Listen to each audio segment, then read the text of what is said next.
No vídeo de hoje, a gente vai analisar o MCCI 11, o fundo de CRI da Mauá Capital.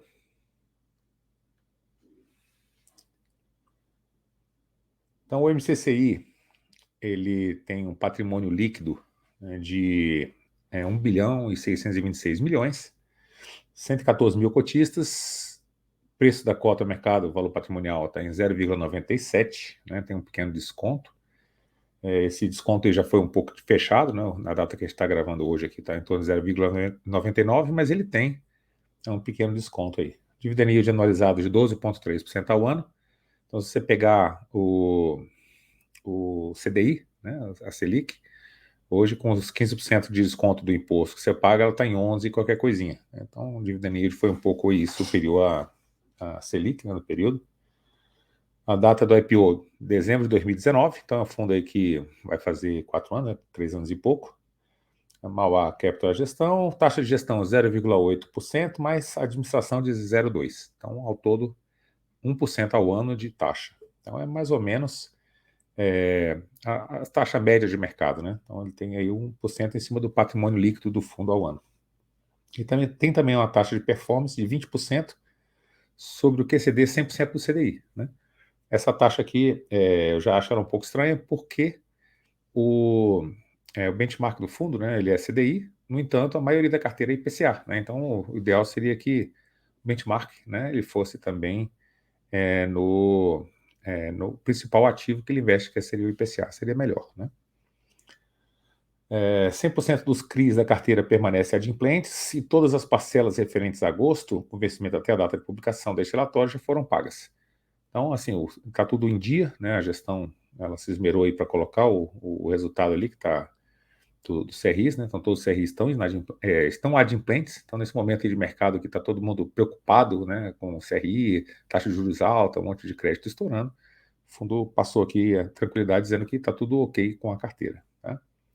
Composição do resultado do mês, 0,61 centavos de CRI juros, né, juros dos CRIs, e correção mais ganho de capital aqui, 0,43. Então, entre inflação e ganho de capital, veio esse valor aqui. Aí tem as despesas do fundo, né, de 8 centavos, e aqui a distribuição. Então, a gente vê que as despesas do fundo, se a gente for olhar a DRE mais lá para frente, elas são pequenas, né, em relação à receita que o fundo apura, isso é muito bom.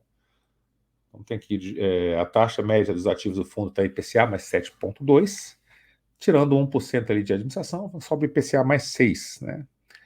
Mais 6,2. E a gente viu, né, tem um vídeo, né, no canal aqui que eu falo dessa taxa, né, IPCA mais 6, né, o que tem por trás dessa taxa IPCA mais 6. Então, um retorno interessante, né, para o cotista, o IPCA mais 6. Se você não viu o vídeo ainda, vale a pena você dar uma olhadinha lá, tá? O guidance de distribuição de rendimentos, né, entre julho de 23 e dezembro, ou seja, daqui até o final do ano, vai ser entre 85 e 95 centavos por mês. E aí a gente vê aqui qual que era a distribuição do fundo há um tempo atrás, né? Então a gente vai ver que em 2022 a distribuição era maior, né? 2023 já diminuiu um pouquinho aqui a distribuição do fundo, né? Então estava até 1,10, 1,15, 95 centavos e tal, né? E vai ficar entre 80 e 85 aqui, entre 85 e 95 aqui por mês, né? Até o final do ano. E é claro que isso tem a ver com o resultado dos CRIs, que a inflação, né, baixando, né, tende a diminuir também a rentabilidade do fundo. E a gente observa aqui que quando ele tinha, né, essa distribuição um pouco maior, né, ele estava com preço de mercado também superior. Né? Então a gente tem aqui, nesse período de distribuição, né, que ele teve uma distribuição maior, dá para você ver aqui pelos meses, né? A cota do fundo ela também estava mais apreciada, né? Então, quando você distribui menos, né, normalmente os cotistas eles penalizam o fundo, né, por estar distribuindo menos e o preço da cota cai. Aqui a estratégia de estabilização dos valores distribuídos mensalmente. Então, existe uma estratégia por parte da gestão, que é uma estratégia interessante e inteligente, né, de dar uma maior previsibilidade aqui dos rendimentos para o fundo. Por quê? Porque o cotista ele gosta de rendimento e se abaixa o rendimento, você vê que o preço da cota acaba sofrendo no mercado secundário, então as pessoas elas tendem né, a vender. Então, eles tentam estabilizar o máximo possível, né, e a gente vê aqui que a distribuição ela ficou muito tempo em R$ 1, aumentou para 1,10, né? Agora vai diminuir aqui, ó, para 95, diminuiu para 95, 90 e vai ficar entre 85 e 95, né? Então, por conta do resultado mesmo do fundo que distribui, né? Ele pode aumentar ou diminuir o rendimento de acordo com o CDI, de acordo com o IPCA, de acordo com os indexadores, né, que o fundo faz parte. A rentabilidade do fundo, né, comparativamente aí, né, ao IFIX e ao CDI, ela foi muito boa. Então, a gente vê aqui, desde o início, né, a gente vê que tem 3 anos aí mais ou menos, teve 30%, 29,8% de retorno.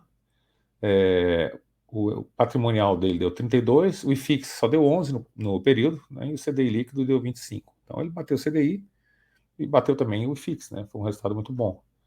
A liquidez do fundo está em 4,5 milhões por dia, liquidez também muito boa, dá para montar a posição tranquilamente, né?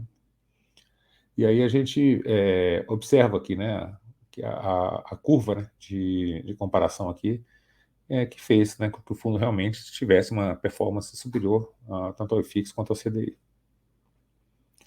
E aqui, ó, nas receitas apuradas e despesas do fundo, é importante observar que no resultado acumulado aqui de 2023, a gente teve um total de receitas aqui de 122 milhões, 628 mil, total de despesas de 9 milhões e 220. Então, corresponde a aproximadamente 8%. Então, é muito bom. Qualquer coisa abaixo ali dos 10% é bem interessante. Tem fundos que você tem que pagar, por exemplo, 12%, 15% da receita anual, né, em despesas. Então acaba sobrando um pouco menos para os cotistas, e mesmo aqueles que são high yield, que cobram uma taxa muito mais elevada porque é mais complexo você mexer, o cotista ele acaba assumindo mais risco, né, para ter essa rentabilidade maior, e as despesas normalmente são maiores também. Então o fundo assim está bem balanceado com essa questão de despesas, né, tá bem interessante para o cotista. Então a distribuição por classe de ativo, 84% SRI, né, então são os ativos mais rentáveis. Por indexador, 90% é IPCA, né? Então, 90% da carteira é IPCA, só que a taxa de performance é em CDI. Tem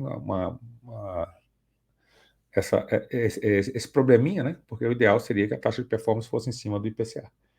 Distribuição por segmento, né? Comercial, logístico, varejo, residencial, né? São clássicos, né? São segmentos clássicos. Distribuição por região, São Paulo, a grande maioria aqui, 72% do fundo. Então, é uma região que as garantias elas são mais fáceis, né? De, se caso precisar executar, você colocá-las no mercado novamente, né? Vender. Então, uma localidade premium, digamos assim, a parte de São Paulo. Então, o CRIs, que o fundo possui mais que 50% do papel, ele relaciona aqui todos os CRIs, né? Tem alguns CRIs que estão com LTV acima de 70%, que já tem que dar uma olhadinha com calma, né? Porque se você precisar realmente executar uma garantia, quando você tem um LTV muito alto, tem pouco espaço, né, para você recuperar o seu patrimônio, pode dar problema, né? Então aqui tem 77%, né, da Superfrio, o varejo essencial tem 87%, então tem alguns CRIs que tem esse percentual acima aí dos 70% de LTV, que seria mais ideal, mas a grande maioria da carteira está com LTV bem abaixo, né? 50, 51, 59, né? Está com um LTV interessante. E CRIs que possui menos de 50% do papel, tem essa Vila XP aqui que está com LTV de 98. Então também é algo para se dar uma atenção, né? Quando for realmente comprar cotas do fundo, se for seu interesse. Aqui a visão de movimentações, na média posição em FIIs, tem um dividend yield aí de 15,3% ao ano, que é muito bom, né? Grande parte dessas alocações foram feitas através de ofertas destinadas a investidores profissionais. Então aqui é um outro grande ponto aqui a favor do fundo, porque ele entra em ofertas, né, que você não conseguiria entrar como investidor de varejo, né, como pessoa física.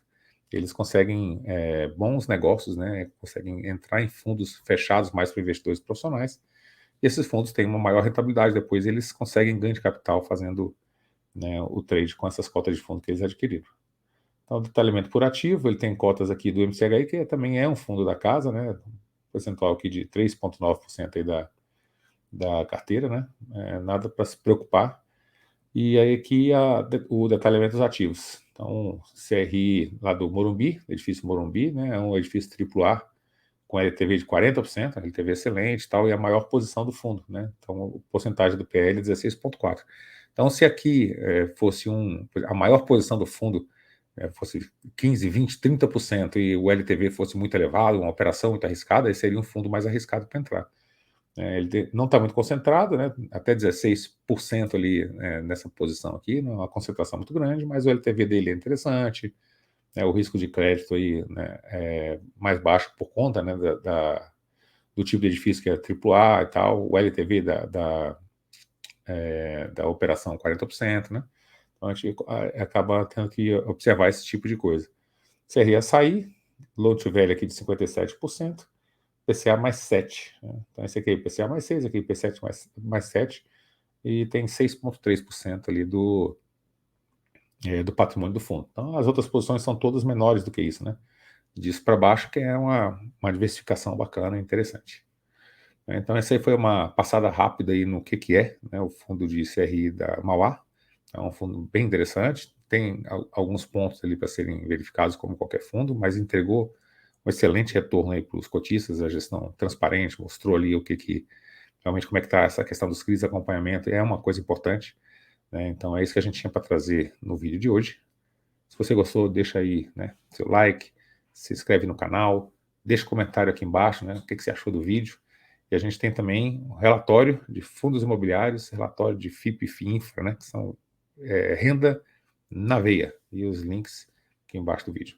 É isso que a gente tem para hoje. Grande abraço, até o próximo vídeo.